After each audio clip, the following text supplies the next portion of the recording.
앞으로 48일 남은 총선, 4년 전처럼 준연동형 비례제로 치러지는데 그래서 유권자들 이번에도 총선용 위성정당이 생겨나는 걸 봐야만 합니다. 국민의힘은 내일 국민의 미래를 출범시키고 더불어민주당 측인 민주개혁진보연합은 다음 달 3일에 창당합니다. 양당은 이 위성정당들에만 비례 후보를 내기로 했는데 전체 300석 의석 가운데 이 47석인 비례의석을 과연 얼마나 가져갈지도 관심입니다. 이 비례의석을 정당 득표율에 따라 배분할 때 사용되는 게 바로 이 산식인데 자세히 봐도 이해하기가 어렵습니다. 심상정 의원은 국민은 알 필요가 없다고까지 말했는데 이렇게 복잡한 산식 뒤에는 정치권의 이해관계가 숨어 있습니다. 준연동형 비례선거제 여파로 이번에도 의원 꿔주기 같은 한국 정치의 후진성을 보여주는 각종 꼼수도 펼쳐질 걸로 보입니다.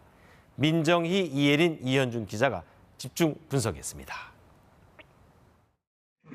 국민의힘은 비례위성정당 국민의 미래 대표에 국민의힘 당직자를 내정하고 일부 의원들의 당적 옮기기를 계획하고 있습니다.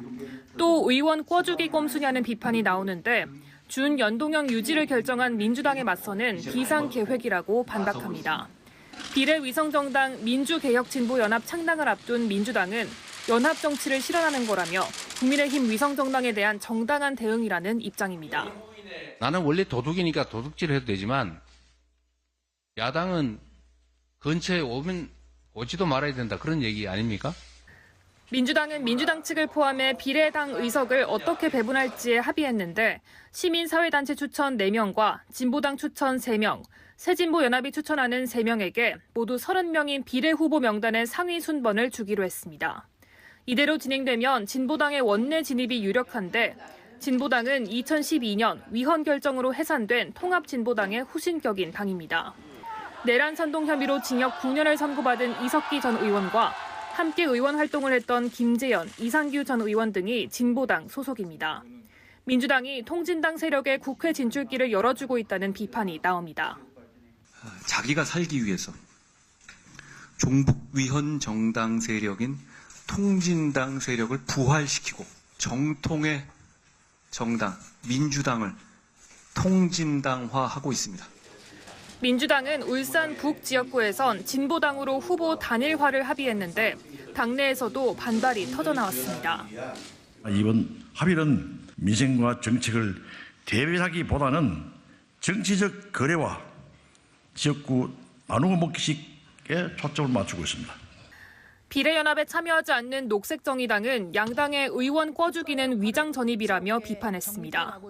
위성정당이 재현되고 투표용지 상위 순번과 선거 보조금을 타내기 위해 위장 전입 행각이 되풀이되고 있는 정치인조차 모르고 계산기만 아는 선거제라는 냉소 속에 이번 총선에서도 각종 꼼수와 변칙, 수싸움이 난무할 거라는 우려가 커지고 있습니다. KBS 뉴스 민정입니다. 이번 총선에서도 여야 양당은 대표적 꼼수인 의원 꿔주기를 할 태세입니다. 위성정당으로 일부 의원들의 당적을 옮기는 건데 몇 명을 옮겨야 할지가 골치입니다. 비례대표 투표용지 어느 칸에 당명이 들어갈지를 좌우하기 때문입니다. 지난 총선 때 비례투표지 한번 보실까요?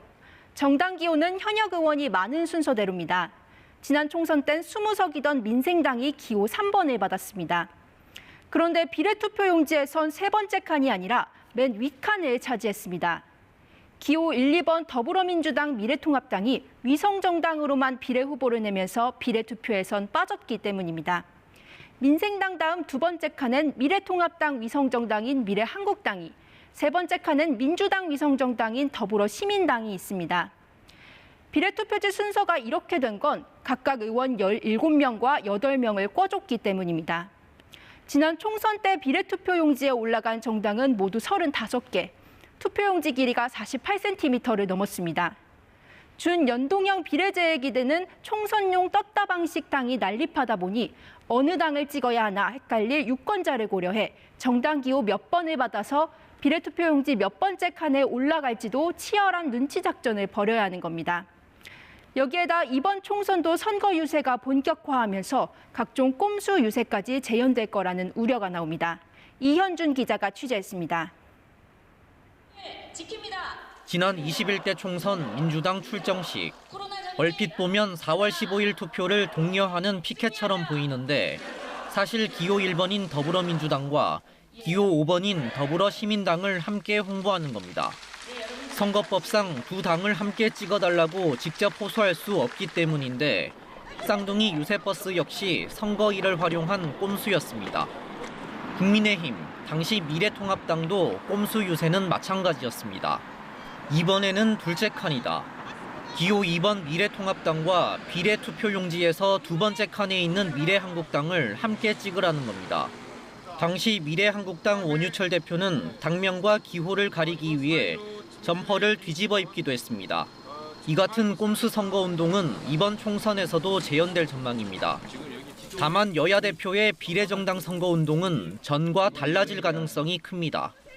지난 총선에 불출마한 이해찬 대표는 비례정당 선거운동을 했지만 출마를 했던 황교안 대표는 비례정당 선거운동을 할 수 없었습니다.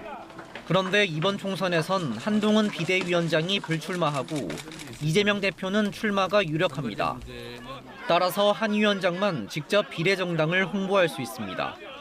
벌써 비례정당을 우리당이라고 표현하기도 했습니다. 비례정당을 둘러싸고 선거법을 피하기 위한 꼼수 선거운동.